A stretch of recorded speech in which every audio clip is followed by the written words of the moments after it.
자, 오늘은 회개의 기쁨 두 번째 시간으로 성령 충만을 회복하고 맡겨진 지위를 지켜가십시오. 성령 충만을 회복하고 맡겨진 지위를 지켜가십시오 라는 제목을 가지고 은혜의 말씀 선포하겠습니다. 여러분, 예수님께서 이 땅에 오셔서 공생의 사역을 시작하실 때 처음으로 선포하신 말씀이 뭔지 아십니까? 바로 회개하라 천국이 가까웠느니라는 말씀이에요. 여러분, 그러면 이 말의 의미는 무엇입니까? 두 가지 의미가 있어요. 하나는 축복이고 하나는 심판이에요. 여러분, 회개하라 천국이 가까웠느니라 이 말을 바꿔 말하면 어떻게 표현할 수 있죠? 회개하면 가까워지는 하나님의 나라를 경험할 수 있습니다. 이 뜻인 거예요. 자, 그러면 우리가 회개할 때 어떤 하나님 나라를 실제적으로 경험할 수 있습니까? 바로 성령 안에서의 평강, 희락이에요. 자, 말씀을 찾아볼까요? 로마서 14장 17절 말씀입니다. 하나님의 나라는 먹는 것과 마시는 것이 아니요 오직 성령 안에 있는 의와 평강과 희락이라. 하나님 나라는 의와 평강과 희락이죠. 그러니까 회개하라 천국이 가까웠느니라. 회개하면 가까워지는 하나님의 나라를 실체적으로 경험할 수 있는데 그것은 하나님의 의, 하나님의 선하심을 매 순간 섬세하게 느낄 수 있고 그리고 내 안에 평강이 매여 또한 희락, 기쁨이 우리의 영혼 가운데 임하게 됩니다. 반대로 회개하지 않으면 어떻게 됩니까? 심판이 임하죠. 말씀을 찾아보겠습니다. 로마서 2장 5절이에요. 그대는 완고하여 회개할 마음이 없으니 하나님의 공정한 심판이 나타날 진노의 날에 자기가 받을 진노를 스스로 쌓아 올리고 있는 것입니다. 회개할 마음이 없으니, 자, 이게 무슨 뜻입니까? 회개하지 않으면 똑같죠? 심판이 나타날 진노의 날에 심판이 나타난다는 거죠. 그래서 회개 안 하면 진노의 날에 언제? 진노의 날에 종국의 종말에 심판받는다는 거예요. 자, 그래서요, 우리는 회개의 능력으로 살아야 합니다. 회개의 능력으로 살아갈 때 우리는 이 땅에서 축복받고 내세서 천국 가요. 만약에 회개하지 않으면 종국적으로 심판에 이르게 돼요. 그래서 우리는 뭐 해야 합니까? 회개의 능력으로 살아야 한다는 겁니다. 자, 그러면 도대체 회개는 무엇입니까? 우리는요, 지금까지 회개를 죄 고백으로 국한시켰죠. 자, 그런데 회개는 죄 고백이 다가 아니라 죄 고백으로부터 시작하지만 그로부터 더욱더 확장시켜 나가는 게 회개예요. 그래서 지난주부터 우리가 회개는 무엇인가, 회개의 정의에 대해서 예수님의 비유를 통해 살펴봤죠. 자, 그래서 지난주에 회개가 뭐라고 했습니까? 첫째, 나는 길을 잃었습니다. 그래서 예수님이 필요합니다라는 믿음의 고백이 바로 뭐예요? 회개라는 거죠. 여러분, 이 부분에 대해서 더욱더 깊이 있는 이해가 필요하다면 말씀을 찾아 들으시면 돼요. 자, 제가 지난주에 충분히 설명드렸고 오늘은 바로 두 번째로 들어가겠습니다. 회개의 진리 두 번째입니다. 둘째, 성령 충만을 회복하고 맡겨진 지위를 지켜가겠습니다 라는 다짐이 바로 회개입니다. 성령 충만을 회복하고 맡겨진 지위를 지켜가겠습니다 라는 다짐이 바로 회개라는 거예요. 그래서 오늘은 이 진리를 두 번째 비유, 이른 동전의 비유를 통해 알아볼 거예요. 오늘 본문 말씀 누가복음 15장 8절을 보면 이렇게 나와 있습니다. 어떤 여자에게 드라크마 연립이 있는데 그가 그 가운데서 하나를 잃으면 그것을 찾을 때까지 샅샅이 뒤지지 않겠느냐? 찾을 때까지 샅샅이 뒤지지 않겠느냐? 이게 무슨 뜻입니까? 끝까지 찾겠다는 거죠. 그러니까 어떤 여인에게 드라크마는 은동전을 말해요. 그러니까 드라크마 10개가 있었는데 하나를 잃었대요. 근데 이 여자가 뭐라고 말합니까? 찾을 때까지 끝까지 찾겠대요. 자, 그러면요, 우리가 여기서 무엇을 한번 생각해 봐야 합니까? 도대체 이 동전의 가치가 얼마길래 끝까지 찾겠다는 겁니까? 자, 드라크마가 어느 정도의 가치가 있는지를 유추해 볼 수가 있어요. 사진 보겠습니다. 보면 드라크마와 데나리온이죠. 여러분, 드라크마는 그리스에서 사용하던 동전이고 데나리온은 로마에서 사용하던 동전이에요. 그런데 1드라크마와 1데나리온의 가치는 같아요. 그러니까 1데나리온의 가치가 얼마인지를 알면 1드라크마가 얼마인지, 얼마의 가치를 가지고 있는지 알 수 있겠죠. 자, 그래서요, 마태복음 20장 2절로 갑니다. 그는 품삯을 하루에 한 데나리온으로 일꾼들과 합의하고 라고 나와 있어요. 그러니까 한 데나리온은 일꾼들의 하루 품삯이네요. 그렇죠? 그러니까 한 드라크마도 일꾼의 하루 품삯이에요. 그러면 이 시대, 지금 우리 때로 말하면 한 얼마나 될까요? 10만 원에서 한 15만 원 정도 될 것 같아요. 그러면 우리가 한 10만 원 정도로 가정을 해봅시다. 그러면 하나에 10만 원 정도 되는 은동전 10개가 있었는데 하나를 잃어버린 거예요. 그러니까 그 은동전을 찾을 때까지 찾겠습니다. 그 10만 원을 찾을 때까지 찾겠습니다. 라고 말했다는 거죠. 저는요, 이 부분에서 100% 이해합니다. 저한테 100만 원 있는데 10만 원 잃어버리면 저는요, 끝끝내 찾겠어요. 그런데 이 여인이요, 좀 반응이 이상해요. 동전을 찾고 난 다음에 모습이 조금 이상합니다. 자, 오늘 본문 말씀 누가복음 15장 9절을 볼게요. 또 찾은즉 벗과 이웃을 불러 모으고 말하되 나와 함께 즐기자 이른 드라크마를 찾았노라 하리라. 여러분, 찾은즉 벗과 이웃을 불러 모으고 즐기재요. 근데 여기서 즐기자란 말은 축하하다, 축제를 벌이다, 잔치를 벌이다 라는 뜻이에요. 여러분, 잘 생각해보면 저는 끝까지 찾습니다. 그런데 10만 원짜리 동전 찾았다고 이웃들과 친구들 다 불러서 잔치하고 축제를 할 것 같진 않아요. 여러분도 그렇지 않습니까? 여러분들도 10만 원짜리 은동전 10개가 있었는데 하나를 잃었어요. 근데 하나를 다시 찾았단 말이죠.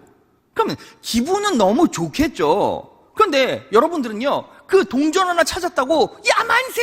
축제다! 잔치를 벌려라 할 겁니까? 잔치 비용이 훨씬 더 많이 들어갈 것 같아요. 그러면 왜 이 여인은 이렇게 잔치를 벌릴 만큼 기뻐했을까요? 이유가 있어요. 이 동전은요, 단순히 10만 원 이상의 가치가 아니기 때문이에요. 자, 그러면 이 동전의 정체는 무엇입니까? 자, 사진 보여주세요. 여러분 보면요, 한 여인이 스카프 같은 걸 머리에 쓰고 그 스카프 끝자락을 보면 드라크마로 만든 장신구를 끼워 치장을 하고 있어요. 그렇죠? 근데 이 장신구, 드라크마로 만든 장신구에 드라크마 개수가 정확하게 10개입니다.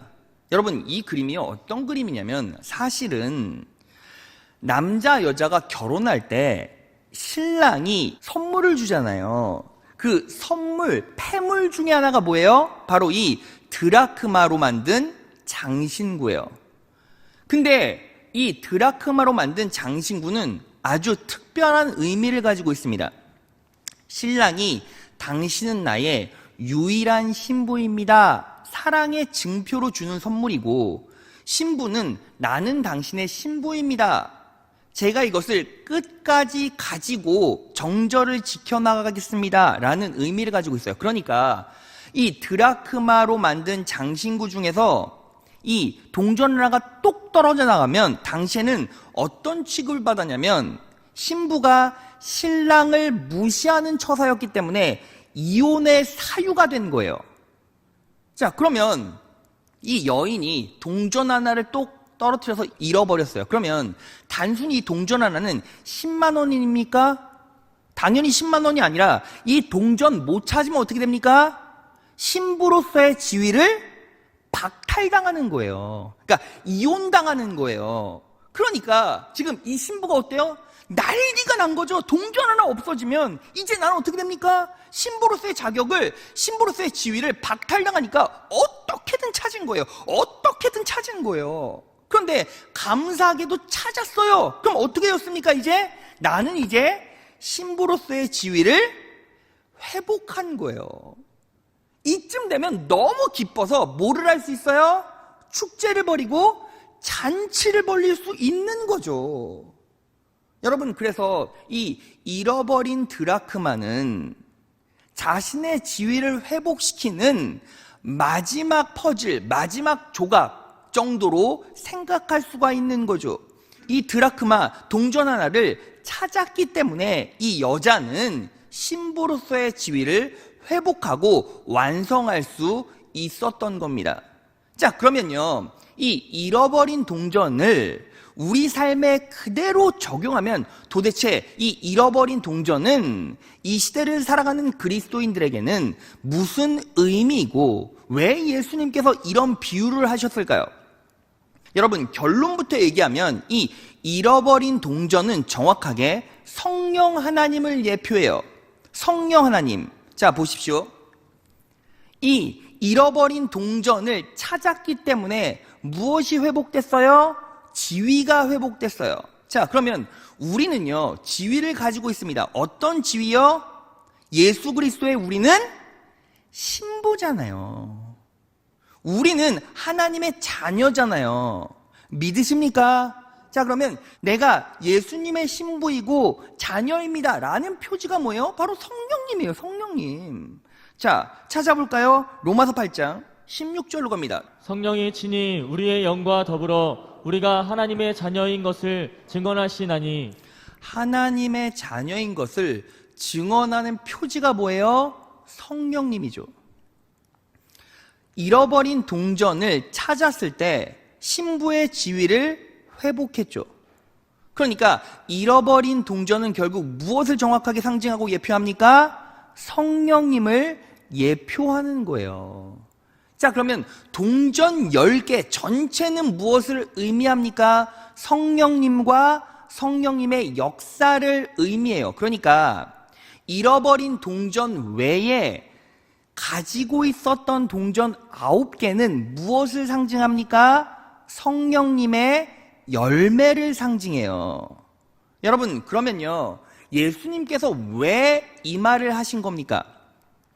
동전을 잃어버린 여인을 빗대어 그 자리에 있었던 바리새인과 서기관, 율법사들의 연약하고 부족한 점을 예수님께서는 정확하게 지적하고 싶으셨던 거예요. 자, 여러분 보세요. 성령의 9가지 열매가 있죠. 그런데 성령의 9가지 열매가 있는데 성령님이 역사에서 그 열매를 만들어내지 못하면, 즉 성령이 없는 성령의 열매는 결국 뭐가 됩니까? 율법이 돼요. 자, 말씀으로 확인해 보겠습니다. 갈라디아서 5장 22에서 23절이에요. 하지만 성령께서 우리 생활을 지배하실 때 그분은 우리 속에서 다음과 같은 열매를 맺게 해주십니다. 그리고 성령의 9가지 열매가 나오죠. 사랑, 기쁨, 평화, 인내, 친절, 선의, 진실, 온유, 그리고 절제입니다. 이러한 성령의 9가지 열매는 뭐라고 설명하고 있습니까? 여기에는 율법에 반대되는 것이 하나도 없다고 나오죠. 성령의 9가지 열매는 율법에 반대되는 것이 하나도 없다고 나와요. 이 말은 바꿔 말하면 무슨 뜻입니까? 성령님이 포함되지 않은, 성령님이 역사하지 않는 성령의 9가지 열매는 결국 뭐다? 율법이라는 거예요. 율법이라는 거.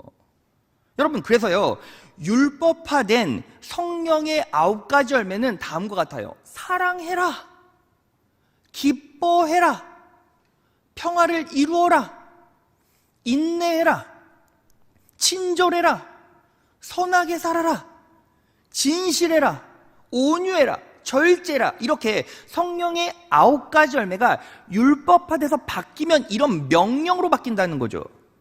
근데 바리새인과 서기관은 인생을 살면서 이런 율법을 계속 들었어요. 계속 들으니까 어떤 일이 벌어집니까? 사랑하는 척하죠. 기뻐하는 척하죠. 평안한 척하는 거예요. 인내하는 척하고, 친절하는 척하고, 선한 척하고, 온유한 척하고, 절제하는 척해요. 그런데 실제로 사랑하지 못하죠. 왜요? 성령이 없잖아요. 여러분 보세요. 예수님께서 말씀을 선포하실 때 그 자리에 누가 있었죠? 바리새인과 율법사, 그리고 세리와 죄인들이 있었죠. 그런데 바리새인과 율법사는 우리가 지난주에 살펴봤잖아요. 어땠습니까? 예수님을 원망했어요. 비난했어요. 질책했어요. 왜요? 예수님께서 세리와 죄인들을 받아주시고 그들과 함께 식사하셨잖아요. 그들을 인정해 주시고 그들을 포용해 주셨잖아요. 그러니까 부정한 사람들을 다 인정해 주니까 그들이 뭐 했어요?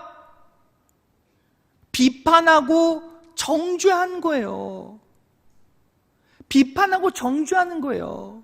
평생 나는 사랑해 왔소, 감사해 왔소, 기뻐해 왔소, 평안하오라고 얘기하지만 그들의 인생 가운데 뭐가 빠져 있어요? 성령님이 빠져 있기 때문에 뭐예요? 껍데기만, 흉내만 내고 있었다고요. 그 모습을 예수님께서 뭐 하신 거예요? 정확하게 지적하시고 질책하신 거예요. 여러분, 그래서요, 결국 오늘 말씀을 통해서 회개는 무엇입니까? 회개는요, 바로 성령 충만을 회복하는 게 회개라는 거예요. 여러분, 이 시대를 살아가는 많은 그리스도인들 모습이 어때요? 알아요. 사랑해야 된다는 것도 알고, 기뻐해야 된다는 것도 알고, 평안해야 된다는 것도 알고, 감사해야 된다는 것도 알고, 선하게 살아야지, 착하게 살아야지, 다 알아요. 근데 문제는 뭐죠? 그렇게 살지 못하잖아요. 그렇게 행동하지 못하잖아요. 이유가 무엇입니까? 우리 의지 박약입니까? 아니요. 우리의 능력 부족입니까? 아니요. 성령 충만하지 못했다는 거예요. 여러분, 그래서 우리는 어떻게 살아야 합니까? 하자. 신앙은 이것부터 시작하는 것이 아니라 하늘로부터 먼저 뭐 하는 거예요? 공급받는 거예요. 성령 하나님께서 내적으로 역사하실 때 우리의 심령이 풍성해지고 넘치는 공급이 임할 때 넘치는 능력으로 무언가 반응할 수가 있는 거죠. 여러분, 여기에서요, 정확하게 어떤 차이가 드러나는지 아십니까? 기독교와 타종교의 차이가 정확하게 드러나요. 여러분 보세요. 종교 통합운동, 종교 연합운동 하시는 분들이 참 많이 있죠. 종교는 결국 다 하나고 결국 걸어가다 보면 산 정상에서 똑같이 다 만난대요. 근데 여러분 보세요. 왜 그런 착각을 하냐면 성령 하나님의 능력을 제대로 체험하지 못해서 그래요. 성령 충만하지 못해서 그래요. 여러분 보세요. 불교도요, 유교도요, 타종교도요, 뭐라고 말합니까? 사랑하래요. 뭐라고 말합니까? 선을 행하래요. 뭐라고 말합니까? 착하게 살래요. 똑같아요. 성령의 9가지 열매. 그런데 그렇게 살 수 있어요? 실제로 못 살아요. 왜요? 성령 충만하지 않기 때문이에요. 그래서 성령 충만하지 않으면 그 사람은 하나님의 자녀가 아니라 종교인으로 살아갈 수밖에 없어요.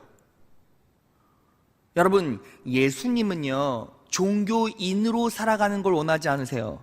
예수님은요, 종교인, 무늬만 그리스도인으로 살아가길 원하지 않으세요. 예수님이 진짜 원하는 건 성령 충만한 놀라운 능력을 가진 그리스도인으로 살아가길 원하시는 거예요.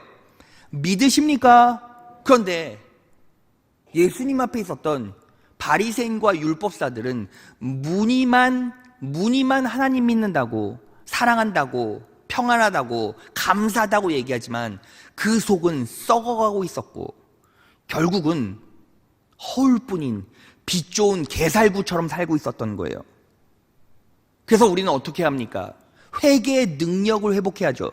성령 하나님의 능력을 회복해야 됩니다. 성령 충만해야 됩니다. 성령 충만해야 됩니다. 그럴 때 우리에게 주어진 예수님의 신부, 하나님의 자녀의 지위를 회복할 수 있게 된다는 거예요.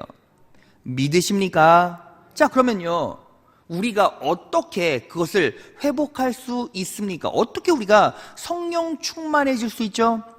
어떻게 회개의 능력을 발휘할 수 있습니까? 오늘 본문 말씀 8절을 보면 그 답을 유추해 볼 수 있어요. 어느 여자가 10드라크마가 있는데 하나를 잃으면 등불을 켜고 집을 쓸며. 여러분, 이 여자가요, 드라크마를 어떻게 찾았죠? 등불을 켜고 찾는 거예요. 그러니까 등불을 통해서 동전을 찾았다는 거죠. 그러면 그 등불은 결국 무엇을 의미합니까? 시편 119편 105절. 주의 말씀은 내 발의 등이요 내 길의 빛이니이다. 주의 말씀은 내 발에 뭐래요? 내 발에 뭐래요? 등이요 내 길의 빛이니이다. 그러니까 결국 등불은 무엇을 상징합니까? 말씀을 상징해요. 자, 그래서 우리는요, 어떻게 성령 충만을 회복할 수 있습니까? 은혜의 말씀에 내 영혼을 노출하고 은혜의 말씀에 내 영혼을 비추어 보고 충분한 공급과 그 풍성한 하나님의 선하심을 누리기 시작하면 내 영혼이 변화되고 내 영혼이 다른 사람에게 무언가 반응해 줄 수 있는 능력 있는 사람으로 변하기 시작한다는 거예요. 여러분, 그래서 우리가 무엇이 중요합니까? 예배에 목숨을 걸어라, 예배에 목숨을 걸어라 하는 이유가 뭐예요? 결국 예배에 목숨을 걸 수 있는 사람이 이 놀라운 축복과 은혜를 누릴 수가 있는 거예요.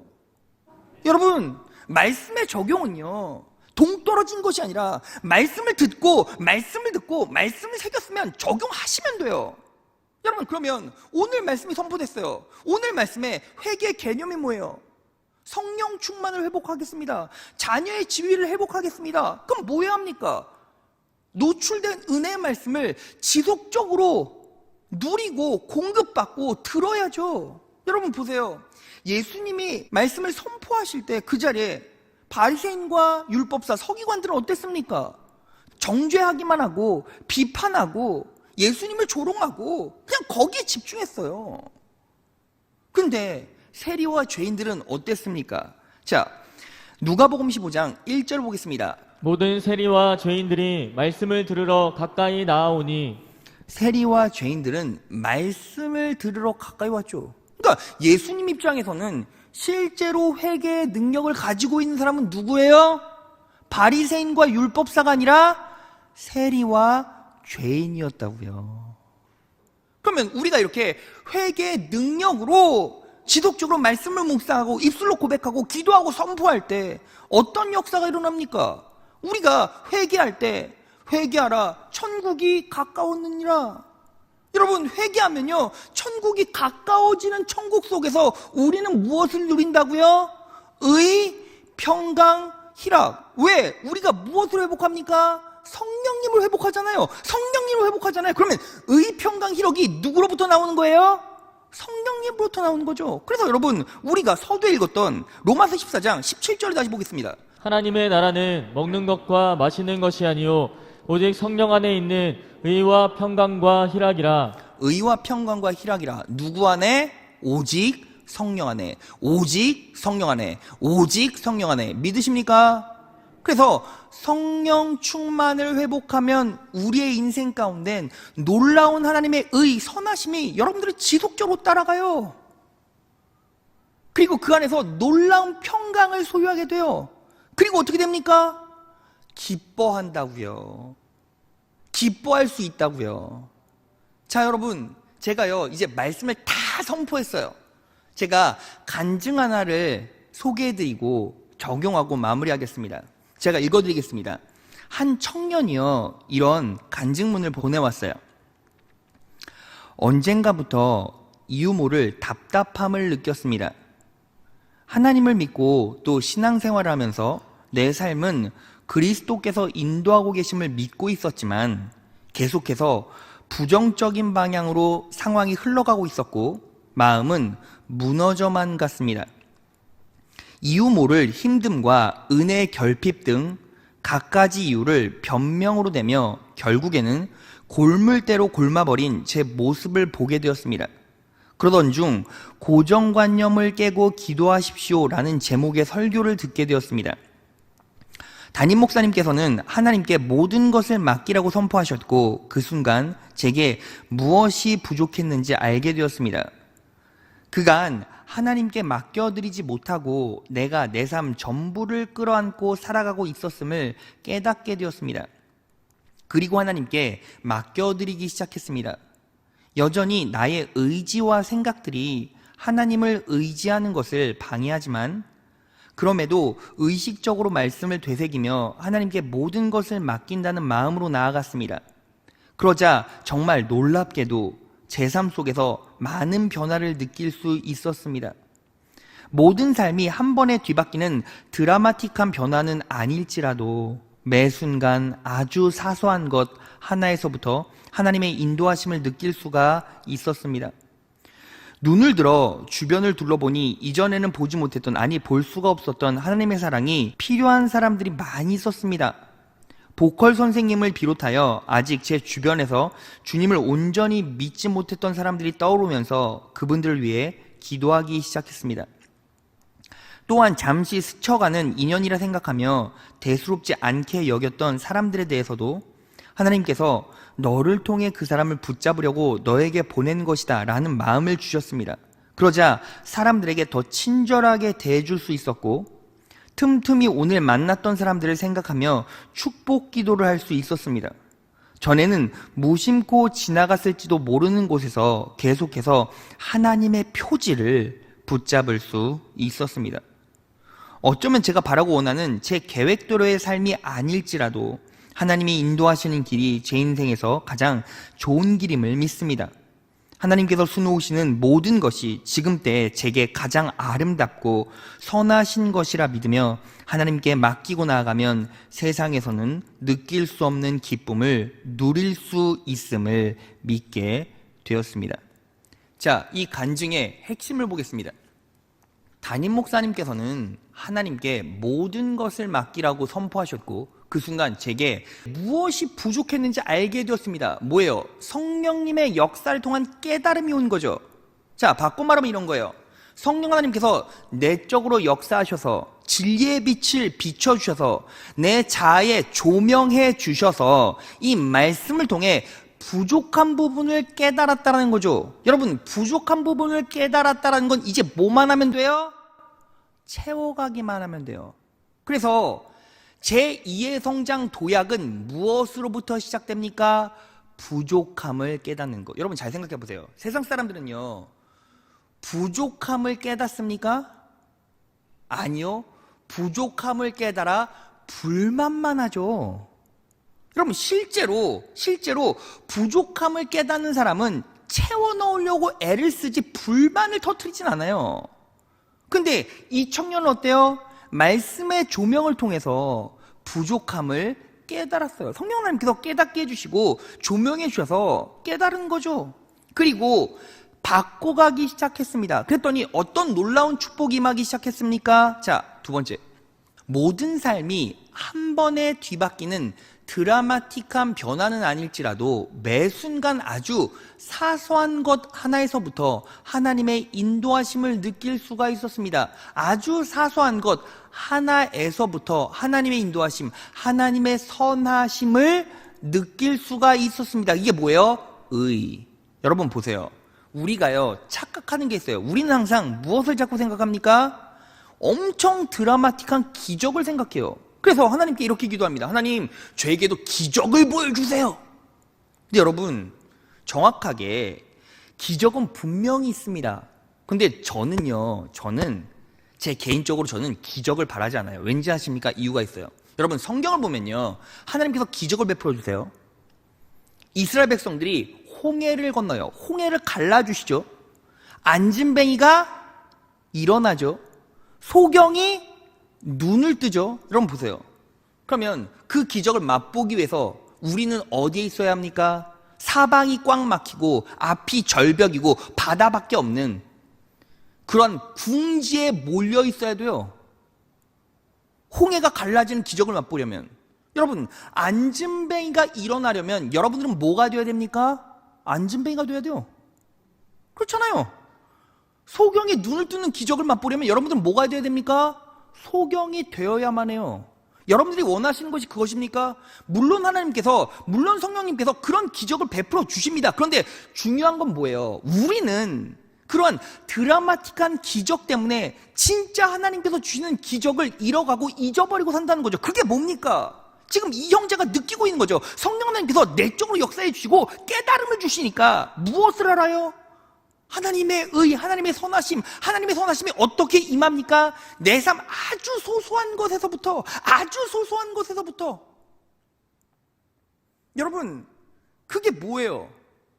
우리가 마실 수 있고요, 우리가 음식을 먹을 수 있고요, 씹을 수 있고요, 씹어 넘길 수 있고요, 숨을 쉴 수 있고요.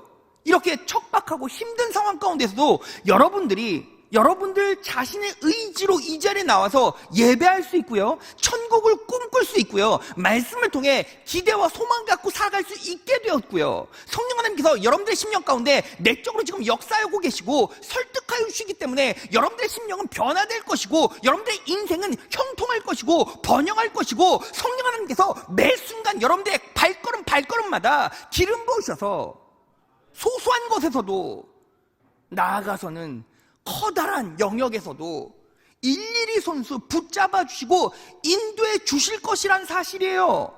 여러분, 작은 것을 믿는 자가 큰 믿음을 가질 수 있습니다. 소소한 것에 감사할 수 있는 자가 크게 감사할 수 있어요. 작은 기적을 믿음으로 누릴 수 있는 사람이 큰 기적을 누릴 수 있습니다. 그런데 우리는 어때요? 큰 기적만 바라죠. 그러면서 이렇게 말합니다.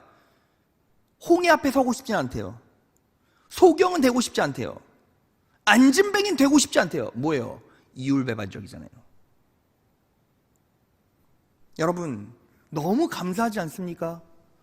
하나님께서 우리 교회에 이렇게 역사해 주셨잖아요. 여러분, 한 주 전만 해도요, 우리 교회가 힘든 일이 많이 있었어요. 그런데 며칠 되지도 않아서 하나님께서 깨끗하게 해결해 주시고 은혜 베풀어 주셔서 넘어가게 하셨어요. 너무 감사하지 않습니까? 여러분, 이제 한 해가 지났어요.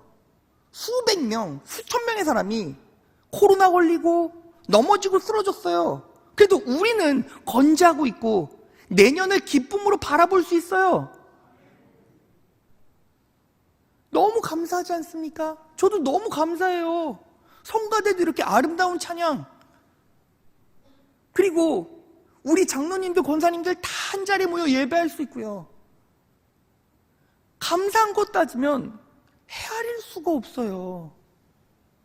근데 우리는 숨을 쉬기 때문에 산소가 당연하지만 산소의 고마움을 잊고 산다고요.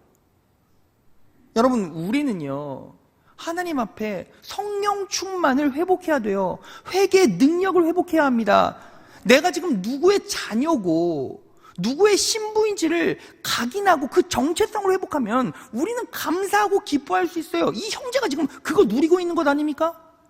자, 그 다음, 언젠가부터 이유 모를 답답함을 느꼈습니다.